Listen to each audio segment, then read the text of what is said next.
Bismillahirrahmanirrahim. وَلْتَكُنْ مِنْكُمْ أُمَّةٌ يَدْعُونَ إِلَى الْخَيْرِ وَيَأْمُرُونَ بِالْمَعْرُوفِ وَيَنْهَوْنَ عَنِ الْمُنْكَرِ. Assalamualaikum warahmatullahi wabarakatuh. Bagaimana sahabat Nabi Sallallahu Alaihi Wasallam yang kita ketahui, Nabi membentuk tim sukses itu yang terdiri dari 6 orang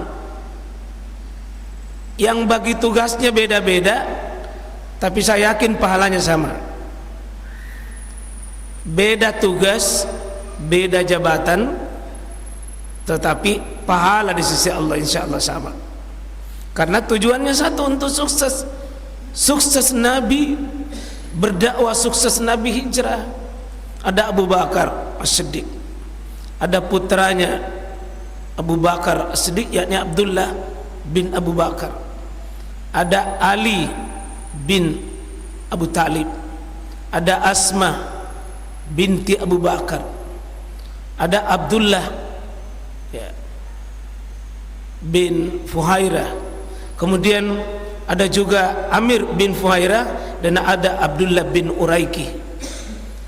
Kalau kita lihat ini 6, ikhwas sekalian, 6. Mungkin ada yang kelihatan sepertinya remeh, tapi 6 ini tidak bisa dipisahkan satu sama lain. Nabi Sallallahu Alaihi Wasallam membagi tugas, dan semuanya tim sukses. Semuanya adalah orang-orang yang menentukan Nabi Sallallahu Alaihi Wasallam sukses hijrah. Apa artinya? Kita sulit melakukan sebuah perubahan, baik diri tak, keluarga tak, apalagi ruang yang besar, lingkup yang lebih besar, kalau kita bergerak sendiri. Tak bisa kita. Ini sunnah bagi kita, belajar di Nabi SAW untuk mengikuti, mengajari kita. Jangan andalkan diri tak sendiri. Tidak bisa kita. Pemimpin sehebat Rasulullah, orang hebat Rasulullah SAW, tidak melakukan dirinya semua untuk dirinya, tapi kecerdasan Nabi, kehebatan Nabi bisa bagi tugas. Kita belajar pertama, Nabi mengambil Abu Bakar sebagai penenang, penasehat. Setingkat Nabi, seluas ilmu Nabi, masih butuh orang yang di dekatnya, yang menenangkan dirinya. Itulah Abu Bakar. Saya yakin sekarang kita punya perasaan itu, naik begini, turun. Apalagi di saat-saat genting, butuh orang yang ditemani diskusi, butuh orang yang mendengarkan keluhan kita, butuh orang yang siap menerima suka dan duka hidup kita. Ini penting sekalian, karena jangan remehkan persahabatan, jangan remehkan teman, jangan remehkan orang yang mau menemani kita dalam keadaan suka dan duka. Penting. Butuh orang yang siap menerima saat kita sehat dan sakit, saat kita di atas dan di bawah, saat kita dalam keadaan puncak dan lagi turun, saat dalam keadaan segar dan sudah mulai melemah. Ternyata Nabi mengajarkan kita butuh penasihat hidup, butuh pembimbing, butuh pengarah, butuh teman, butuh konsultan. Abu Bakar As-Siddiq. Hidup ini sekalian butuh teman, dan teman itu yang kata Nabi SAW, bahwa almaru dinu khalil. Setiap orang itu agama dirinya adalah mayu khalil. Siapa yang agama dirinya, itu adalah tergantung dari agama temannya. Jadi suami istri itu penting Wak. Penting. Orang dekat kita, sahabat kita, orang yang siap menerima lahir dengan batin kita. Ya, tidak hanya muncul di saat kita lagi punya, lagi sehat, lagi berjabat, lagi memegang semua kepentingan. Abu Bakar As-Siddiq adalah memegang peran, dialah yang menjadi teman Nabi di gua perjalanan suka dan duka. Sekarang untuk mau hijrah sekalian, siapa teman kita? Siapa yang akan siap menerima resiko seluruh pilihan kita? Jika hidup atau mati, jika sakit atau sehat, jika lagi naik atau turun. Sudah adakah orang yang siap menemani kita? Karena hidup kita ada kadang yusra'nya, ada usra'nya, ada dalam keadaan kita dalam keadaan ginanya, kadang dalam keadaan fakrinya, kadang kita lapang, luas, cukup, kadang kita sempit, butuh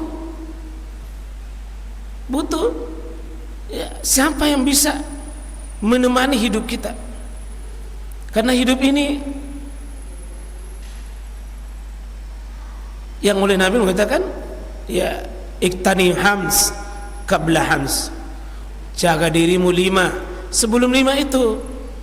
Kadang kita naik, kadang kita turun, kadang kita posisi seperti ini muda mas, sekarang dalam keadaan syabab.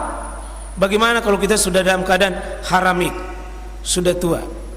Kalau kita dalam keadaan gina, bagaimana kalau kita sudah bangkrut? Dalam keadaan kita sihah, bagaimana kalau kita sudah dalam keadaan maradik, sakit? Siapa orang yang bisa mengerti dan memahami dan menerima itu? Dan orang beriman tidak bicara kepentingan sesaat, tapi dia bicara dalam agamanya Allah, saling menolong dalam ketaatan. Itulah sahabat yang terbaik. Ketika Nabi mengangkat Abu Bakar, ya, sahabat kita juga kadang, coba di tengah perjalanan ketika Nabi hampir ditangkap, Nabi hampir tercium bahwa keberadaannya, gelisah, tapi saling menasihati, saling mengingatkan, la tahzan innallaha ma'ana. Itu enaknya Pak. Yang ku bersedih, yang ku susah, jangan khawatir, innallaha ma'ana, sungguh Allah menyertai kita. Ini mas kalian, meskipun ini kontes hijrah, tapi hidup ini sebenarnya mas kalian hijrah yang tiada henti berproses. Adakah orang yang sudah berkata kepada kita, la tahzan, apapun keputusan saya siap, apapun yang Anda ambil saya temani? Ini mas kalian, persahabatan sejati. Itulah persahabatan imani, bukan persahabatan kepentingan duniawi yang sesaat muncul. Dan saya mohon kita mas sekalian saling bisa berkata, ya akhi la tahzan innallaha ma'i, ya ikhwan la tahzan innallaha ma'ana. Ini dirindukan ikhwan, dan tidak mungkin ini muncul secara tiba-tiba, butuh proses perjalanan keimanan. Nah, muncul yang kedua, bagaimana Ali bin Abu Thalib. Ternyata Nabi bukan cuma memilih yang tertua, tapi yang termuda,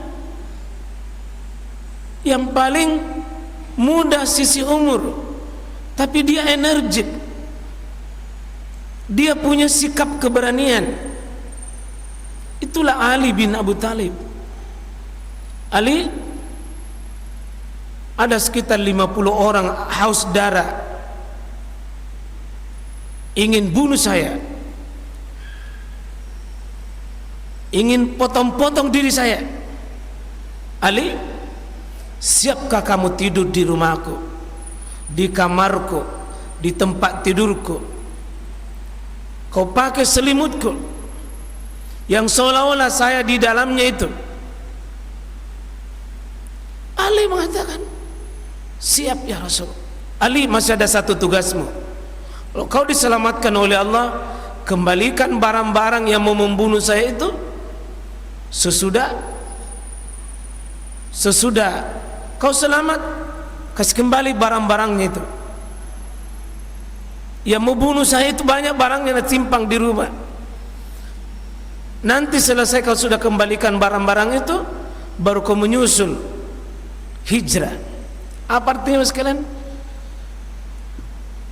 Ali nyawanya dia sudah siap, taruhan dirinya dia sudah siap.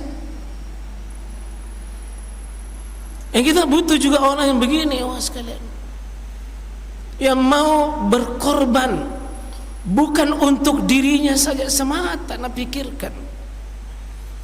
Butuh orang-orang yang mau meluangkan sebagian dari kepentingannya untuk kepentingan umat ini. Ketika Ali berani sekali kamu mau mati begitu, apa yang Anda pikirkan? Ali mengatakan, ya, kalau Ali yang mati, cuma masih banyak Ali yang lain. Tapi jika Rasulullah yang wafat, agama ini berhenti, syariat ini mati, dakwah terputus. Kalau bisa kita posisikan begini, Wak, kalau saya tidak ada, bagaimana dakwah ini, bagaimana gerakan dakwah ini? Kalau kita semua memperangkan diri, saya adalah orang penting, saya adalah orang yang membagi bagian yang tidak bisa terpisahkan. Coba-coba sekarang kita sama memiliki semangat penting, diri tak semua. Dan Ali diberi tugas kembalikan barang karena amanah sekali Ali. Dan betapa Nabi SAW sudah mau dibunuh, tapi Nabi tetap diberi kepercayaan oleh orang-orang kafir, meskipun dia tidak suka secara keyakinan, tapi kejujuran Nabi itu tidak diragukan. Buktinya orang-orang kafir itu titip barang-barang di rumahnya Nabi, karena Nabi meskipun beda agama, beda keyakinan, dia orang tidak ada yang kalahkan kejujurannya. Ini penting, Pak. Kalaupun mungkin hari ini berbeda kita dengan orang lain, tapi tetap mengatakan, jujur itu amanah, itu jujur itu amanah itu. Seandainya Nabi mau tinggalkan itu, ini barang-barang, Pak, nalariang, karena mau Tommy hijrah, nalariang, apalagi barangnya jadi orang kafir, bisa. Tapi apa dampak di belakang? Itu Muhammad itu paluka, pencuri, nalarian barang. Dalam posisi saja ini mau dibunuh, kembalikan barangnya. Bukan kita punya, kembalikan. Dan diberi dinas khusus, kembalikan barang-barang. Betapa pentingnya dalam sebuah gerakan ini amanah bersama. Amanah, kalau kita bagian tak, kalau bukan. Jangan ambil yang bukan bagian tak. Kalau sudah seperti ini sekalian, Ali dibutuhkan, Pak, keberaniannya. Bertemu ini anak muda dengan yang mana? Yang dibutuhkan anak muda, Pak. Butuh juga orang tua. Kalau orang tua saja terlalu banyak pertimbangan, tapi kalau anak muda terlalu nekat. Ada yang tengah-tengah. Itulah seperti Abdullah bin Abu Bakar. Tengah-tengah ini. Abdullah bin Abu Bakar inilah antara Abu Bakar dengan Ali. Sedikit dia di tengah-tengah. Apa fungsinya ini? Abdullah bin Abu Bakar ini putranya Abu Bakar, malam hari berada di gua bersama Nabi, tapi kalau siang ada sama musuh, mengintai musuh, pergerakan musuh. Jadi apa? Melapor perkembangan, memahami situasi kondisi umat untuk dipakai berdakwah itu penting. Penting itu info, penting menyikapi strategi hari ini. Bentuk Abdullah bin Abu Bakar ini semacam intelijen keamanan dakwah. Butuh ya informasi-informasi akurat, membaca ruang-ruang informasi sehingga Nabi itu mengambil tindakan keluar setelah laporan intelijen Abdullah bin Abu Bakar. Sudah aman, sudah tenang, musuh berada di sini. Butuh ini mas sekalian. Orang-orang yang bergelut dalam dunia informatika itu penting. Butuh manusia-manusia Abdullah bin Abu Bakar ini yang rela mendekati musuh di siang hari, lalu mendekati Nabi di malam hari. Artinya apa? Strategi menghadapi musuh dengan sahabat sendiri sekalian butuh orang-orang yang mengambil peran-peran strategis ini. Kemudian kita baca Asma binti Abu Bakar. Ada perempuan 6 panitia khusus ini, satu-satunya wanita adalah Asma. Juga anaknya Abu Bakar, jadi Abu Bakar sendiri, anaknya Abdullah, putrinya juga Asma. Jadi kalau ada orang mengatakan Abu Bakar dan keluarganya paling pertama nanti di neraka dan paling di bawah, sulit diterima dengan fakta sejarah ini. Bagaimana mau disudutkan Abu Bakar? Nah dia keluarga besarnya inilah 3 orang atau 50% dari sukses dakwah Nabi ini keluarga Abu Bakar. Jadi Syiah yang menjadi sering menyerang Abu Bakar dengan Umar adalah tidak masuk dalam pikiran kita. Karena sukses Nabi Abu Bakar, Abdullah bin Abu Bakar, Asma binti Abu Bakar. Dan kita lihat ya sekalian bagaimana Asma hamil tua bisa berjalan kurang lebih 3 jam tiap hari dari rumahnya menuju ke Jabathur, turun, naik, turun dalam keadaan hamil 7 bulan. Coba Pak, Nabi mengajari kita perjuangan Islam, jangan abaikan wanita. Penting perempuan bergerak bersama dengan laki-laki. Mungkin fisiknya kelihatan secara lemah, tapi justru strategisnya tidak dicurigai oleh orang kafir. Mana ada perempuan yang mau naik di situ? Dalam keadaan hamil tidak ada mengatakan saya tidak bisa karena saya hamil.